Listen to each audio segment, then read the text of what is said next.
Okey, bismillahirrahmanirrahim. Kita akan teruskan lagi dengan isu liberalisme. Tetapi video saya yang saya buat ni hanya bertahan selama 20 minit saja. Jadi dalam 20 minit tu kalau boleh kurang lagi lah daripada 20 minit. Okey, kita sambung balik yang tadi. Okey, yang kelima, iaitu agama hendaklah ditundukkan kepada waqi', iaitu realiti, macam saya sebut pada awal tadilah.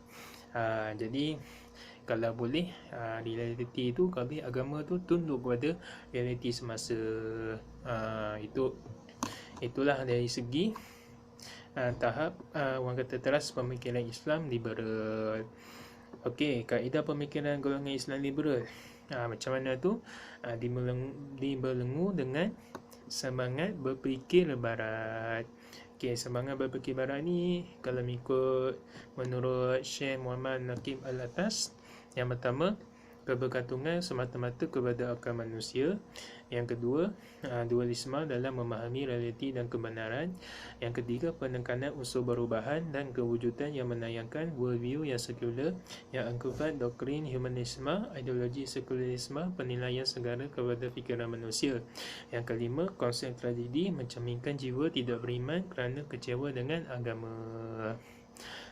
Jadi apa disebut semangat berfikir barat ni mengikut Syekh Muhammad Naqib Al-Atas ni, saya dah sebut dah kelima-lima ni. Jadi itulah semangat berfikir barat. Okey, saya cerita sikit contoh liberalisme ni. Okey, macam contohnya LGBT, lesbian, gay, bisexual dengan transgender. Ini memang berlaku lah. Ni orang kata kaum Nabi Lut yang moden. Mereka ni orang kata disebabkan oleh kebebasan hak asasi manusia, iaitu kebebasan boleh membuat apa saja. Betul lah, mereka boleh membuat homoseksual seksual. Tu dia orang panggil kumpulan LGBT. Kalau liberal sekarang ni, macam contohnya imam boleh jadi, perempuan boleh jadi imam, boleh mengimamkan solat. Jadi jadi itulah contoh-contoh liberalisme. Kalau ingin lagi ni,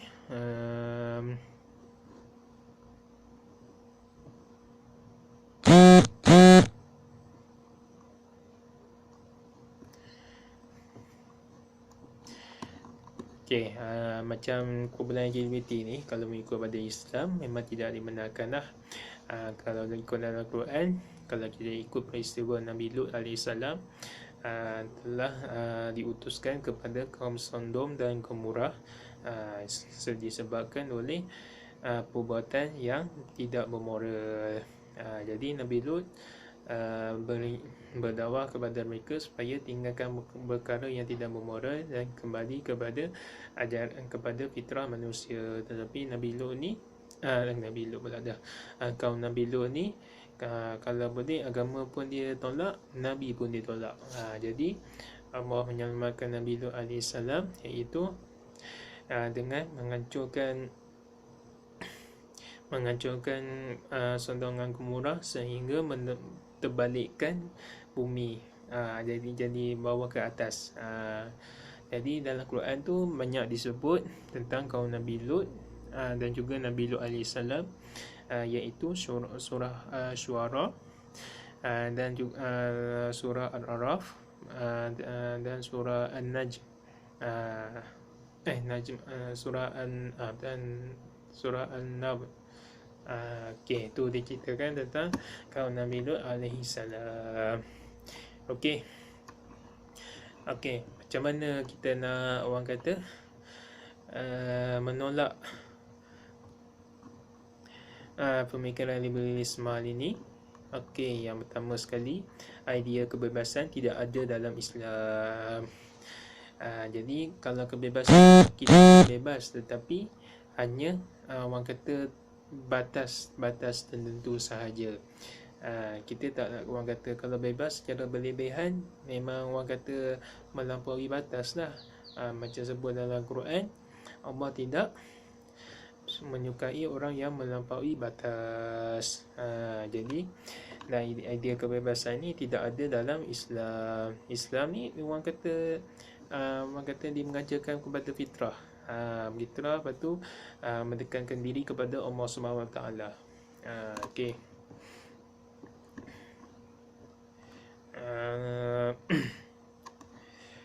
Kalau ikut pada hadis Nabi SAW pula, yang bermaksud aku paling risau sekali terhadap umatku pada akhir zaman ialah perbuatan Nabi Lut alaihi salam, perbuatan kaum Nabi Lut alaihi salam. Okey.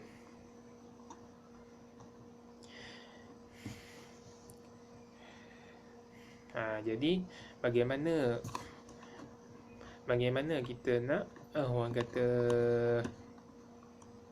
menolak fahaman liberalisme ni? Okey, yang pertama sekali kita kena faham dulu liberalisme tu bentuk fahaman yang macam mana. Bentuk yang macam mana. Jadi kalau ikut pada yang ni, liberalisme ni adalah satu bentuk fahaman yang sama sekali tidak dapat dipisahkan daripada sistem demokrasi itu sendiri. Ni cuma pendapat saya lah. Saya hanya beritahu jawapan terhadap isu ini, isu liberalisme. Okey, yang kedua pula,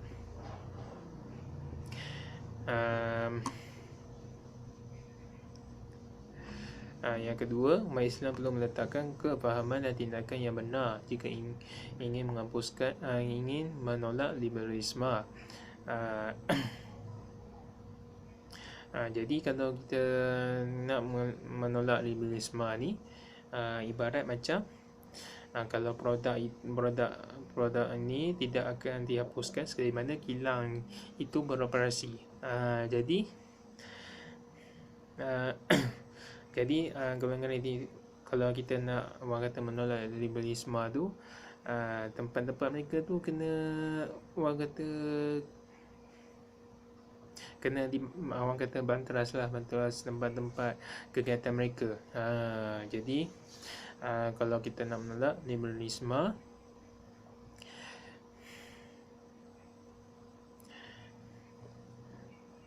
jadi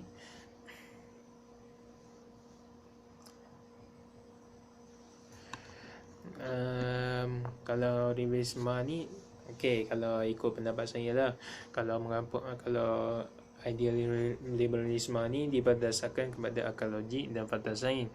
Jadi kita kena lawan ikut fakta mereka. Macam contohlah, kalau fakta sains tu, yang pertama sekali, kalau mereka tanya tentang teori Big Bang, iaitu macam mana alam semesta, ciptaan alam semesta apabila ada sesuatu benda yang satu tetapi mendapat melalui satu letupan yang besar.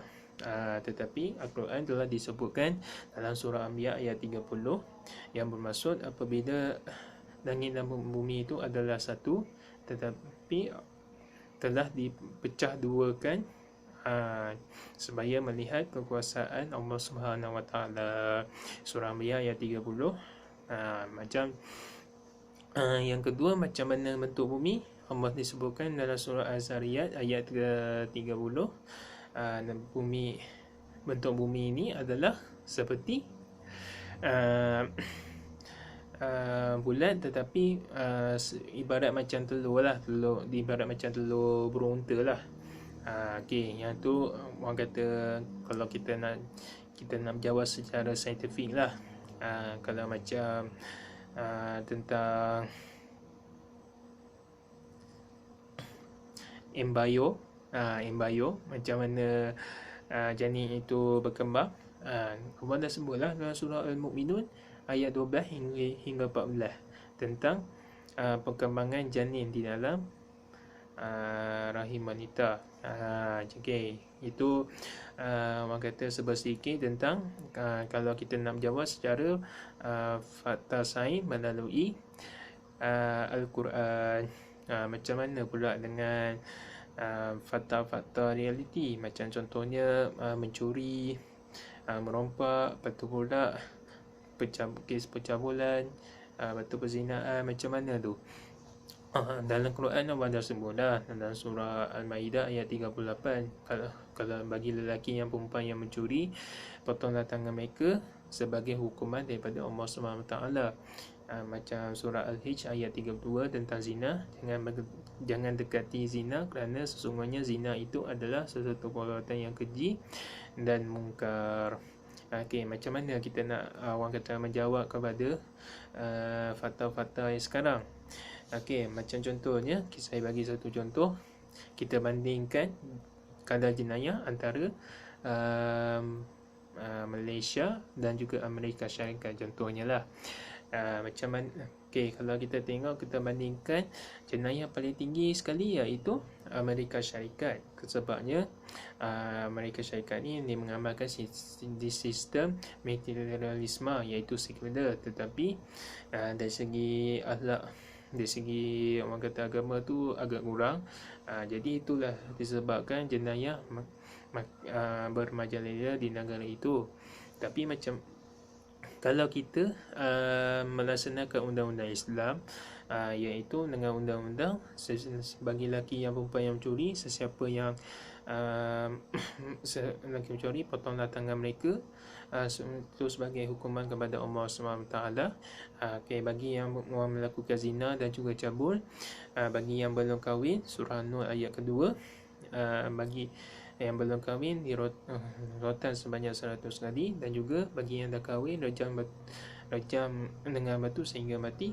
Adakah kes itu menaik ataupun berdata ataupun menurun? Kalau kita tengok kepada segi orang kata undang-undang, kes tu akan turun lah, sebabnya kita melaksanakan undang-undang Islam. Jadi segi faktanya, kalau kita tengok pada keputusannya, kes tu akan menurun lah.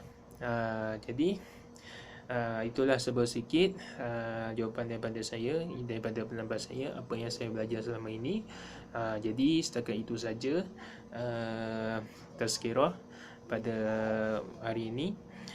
Oleh kerana dia ada dua part 1 dan juga part 2. Part 1 tu sebabkan dia limitnya 20 minit saja, sebabkan handphone saya dah penuh. Jadi saya buat part 2 ni hanya sebagai orang kata part 2 ni sebagai sambungan sehingga habis. Seperti mana saya bagi jawapan yang benar, orang kata melalui pendapat saya, menurut Al-Quran dan Sunnah, apa yang saya belajar selama ini. Ni saya akan kongsilah jawapan saya. Jadi setakat itu saja tazkirah pada hari ini. Sekian, wabillahi taufiq wa hidayah. Assalamualaikum warahmatullahi wabarakatuh.